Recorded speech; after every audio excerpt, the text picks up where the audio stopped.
What's up, lads? Today I have this 5x5 flush and seamless piston door, which you might notice is absolutely Genominosaurus. Um, so it closes pretty fast. The opening is a little bit slower. Takes a little bit of a while, but you might be wondering, why the heck is this so large? Why is it so slow? And also, why did you make it out of cracked stone bricks and also cracked deep slate bricks for the wiring? And those are all completely valid questions. Also, this is just because the sequence. Yeah. But anyways, this is a 5x5 flush and seamless door, which is wired only with repeaters and dust. And there's no sticky pistons or pistons in the wiring, but it kind of has to be for like the layout. Don't worry about it. It's literally wired with just repeaters and dust, which is kind of crazy. So it's 3,200 blocks. I have a small setup back there for the more interesting parts of the door. And the reason why it uses cracked stone bricks is because it's a wiring restriction that has been come to be known colloquially as cracked, which is kind of cool because you kind of need to be cracked at redstone to, do something like this, because there's a lot of cool things that you can use, such as repeater locking. Yeah, that's the only trick you can use. So anyways, oh, this clock is still going. I get -1 TPS because of this. So anyways, if you have tried redstoning before, you might realize that it's a bit difficult to make a clock that pulses only 9 times with just repeaters, but you can see I managed to do that in the top of the door. So here's basically that setup ripped out from the entire door. And what's going on here, if I power it, you can see a bunch of things start to happen. So there's one clock down here. This is what controls the tape. You can see it's pulsed like 5 times or something so far. And there's this repeater that's like locking and unlocking. There's a lock-a-stable right there.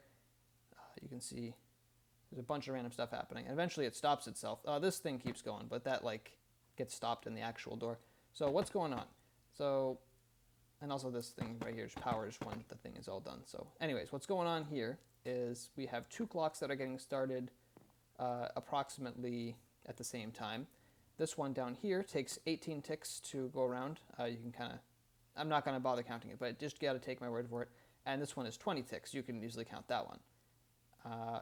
And what's happening here is this repeater is getting locked by the 20-tick clock. And if I use it again, you can see the point I am trying to illustrate more clearly. You can see it's just kind of slowly, closer and closer, getting to blocking this pulse from going through.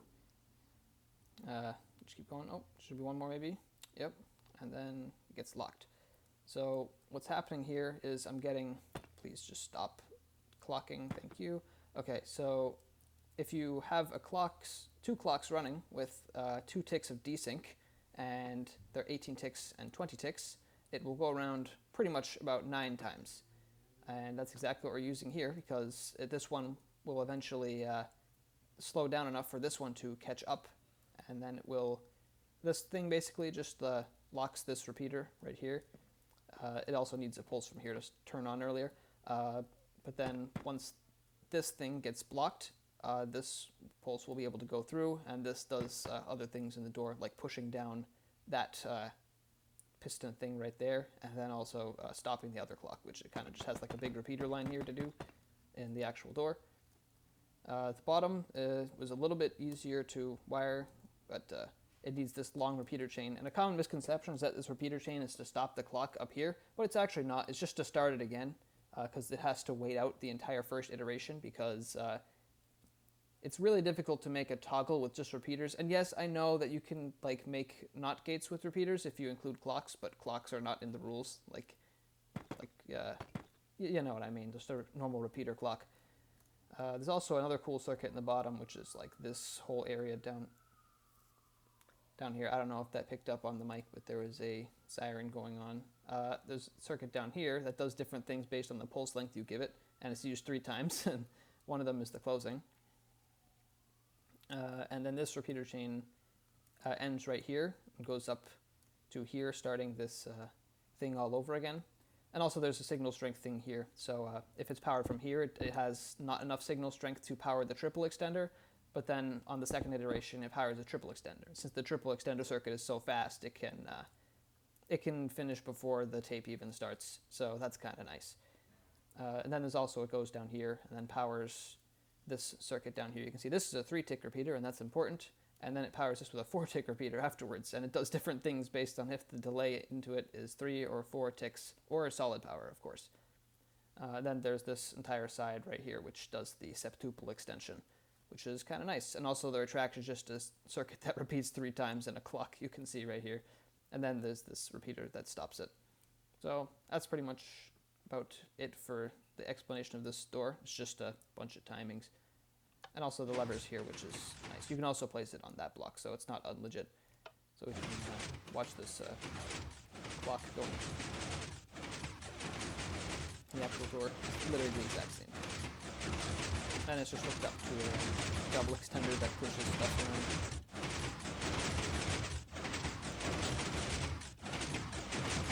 And there's repeaters here that also update for this triple, which is kind of cool. Yeah, repeater up there. Also, the blocks in the wall have to be solid. Well, most of them. Well, some of them. Power through here. That's also why you can cycle the triple. So it would just power these pistons. And I've had to reset it a few times. Which is not very nice. So yeah, I found a few interesting things when making this door, such as being informed that a circuit such as... I'll just quickly set something up. So if you try to make a lockostable like this, it's going to be locational. This is because repeaters, actually, there's a little known fact about these, that they change their tile tick priority when facing into another repeater, or a comparator. It's kind of the same thing. And comparators also do the same. They also change their tile tick priority. And also the comparator tile tick priority changes to the same as a repeater if you point it into a repeater or comparator, which is very interesting. But basically it gets -2 on its tile tick priority, which is a number that doesn't mean much to many people, but basically this is locational. And it turns out we get lucky here that it actually does work.